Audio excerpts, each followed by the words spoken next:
So today's tech tip is about Google Classroom. We had an introduction on November 29th if you want to check that out, and that's how to create a class and everything. I'll be talking a little bit about that, but I encourage you to try Google Classroom at least once in your classroom this year.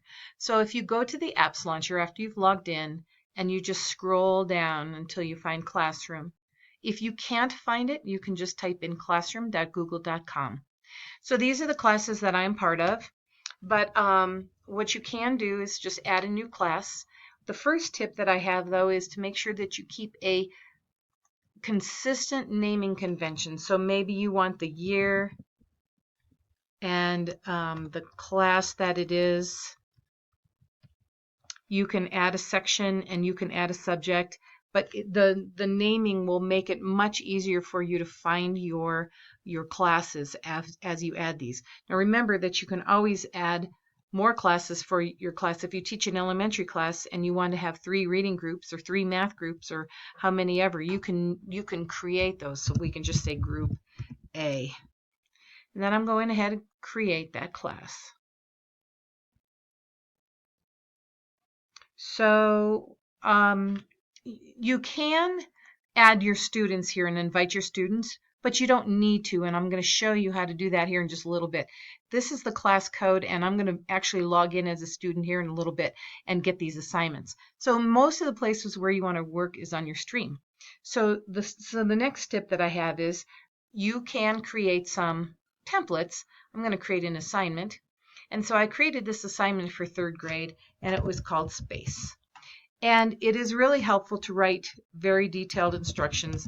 And the reason that is my tip number 4, it's very detailed instructions, because this can actually serve as your absence record. So if you have students that are absent, you don't have to go through a file cabinet and find their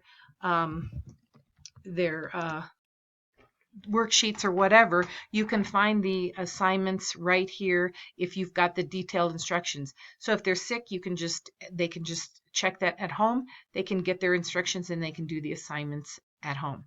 So I can assign this, but now what I'd like to do is add a link to here. So I'm going to click on the link.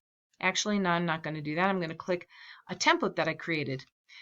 So I'm going to go to my drive, and I'm going to find the template called Space.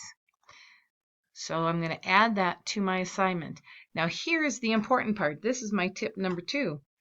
If you want them, they can view the file and then they could have the model for their own, or you can come down here and you can have them edit the file. However, that just means that each student will be able to edit that same document. Or what I like the best is make a copy for each student. So if you put in here, make a copy for each student, there you go, and now you've got that assignment. So now I'm going to go ahead and put a link in here. So I'm going to put the link to the, let's see, it's Space, oh no wait, Planets for Kids, this website. So I'm going to copy this link here, and I'm going to add it right there. I'm going to add that link. And then lastly, I'm going to go ahead and put another Google Doc in here, because once the kids are finished, here's some things that they can do while they're waiting. So let me see if I can find my drive. And here it is, Space Links. Now this one, I'm going to leave it as view file because I don't want them to edit it, but I want them to be able to see this. So I'm going to go ahead and assign that. So another thing that you can do if you have more than one class, or if you're differentiating, you can also come here and you can copy the link, and you can, oh gosh. So now I'm differentiating for another class, and I would like to reuse the same assignment. So what I can do is I can go to another class. So I'll go back to my classes. I'll go to Gunnison Elementary, open this class, and now instead of adding an assignment, I'm going to reuse a post. So I'll come here and I'll go right here to my social studies class, and then I can add that one right there, reuse, and I can create new copies of all my attachments, and I can assign this assignment again, which I'm not going to actually do, but you can do that. So that is my tip number 3. You can use these. So let's say you have your whole classroom, put your resources on there from this year. Next year, you can reuse some of your posts. Now, your classes won't be exactly the same. So once you put the post in, then once it's in your class, you can edit it again. So let me go back one more place because I'd like to show you a couple more things. So the other thing that I really like is if I go ahead here and I want to edit my assignment and I want to put a due date in here. So let's go ahead and put February 17th, and I'm going to save that.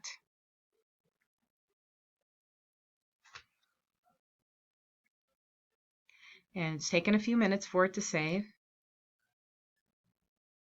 What this does is it will also create a your calendar. So you can also look at your calendar. Well, that's actually your assignments. Let me go back to my calendar, sorry. So if I come here to About, I can click right here and open in Google Calendar. And along with all the other calendars that I have, you'll see that it created a 7th hour social studies assignment page. And so there it is. There's my assignment. The last thing that I do want to show you, though, is a lot of people don't like this feature, but it actually helps organize everything. But when students turn things in from your classroom, it automatically organizes it. So it creates a folder. You don't have to do this. And then all my classes are here. And then if I open this, there's my space. And I can come back here to my templates. And all my stuff is saved. So I actually had some students do this. And here are all of their assignments. Now there's a copy because I actually had to make a copy instead of the copy, have me making the copy for them. But all of their assignments are in that folder, and so it doesn't glut up your drive with a bunch of extra stuff. They're very easy to find. You can find them in your drive. So hopefully you'll try out Google Classroom.